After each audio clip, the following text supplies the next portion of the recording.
Hundreds of people were seen in downtown Knoxville this afternoon rallying in support of abortion rights. This comes after the leaked Supreme Court opinion to overturn Roe v. Wade. 6 on North Side's Veronica Obey was at the rally and shares the message participants are trying to get across to lawmakers.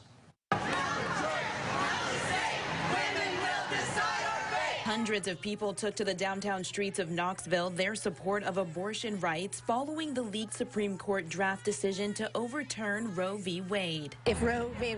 Wade is overturned, we're going to see a spike in maternal deaths.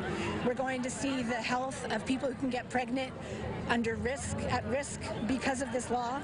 I think this decision is little understood. I think we have enough people who believe that these are decisions that should be made by a woman, her family, and her health care provider, not politicians in Nashville or in Washington. Although the draft does not represent the final position of any member of the court, when looking at the state of Tennessee, according to a Pew Research survey, more than 50% of people believe abortion should be illegal. When breaking it down by gender, 54% of men compared to 46% of women in the state would support the overturn of Roe v. Wade. However, rally participants are hoping to change those numbers as they continue to speak out. I'm raising 2 girls, and I'm, for the first time in my life, genuinely scared about what their future is going to look like. And I think this is ultra important that they have the same rights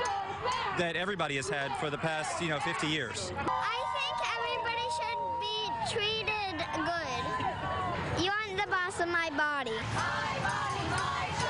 Sarah Eldridge, a mother, is also in support of abortion rights. She says after experiencing pregnancy twice, she defines it as not easy. I was very, very sick. I really could not do the things I wanted to do. It was hard in my job.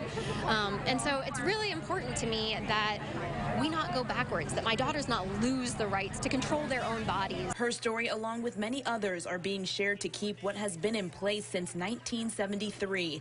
If Roe v. Wade is overturned, it will leave millions of pregnant women nationwide without the option to get an abortion. We are not going to give up. We are not going to despair. We are going to fight. We are going to stand up.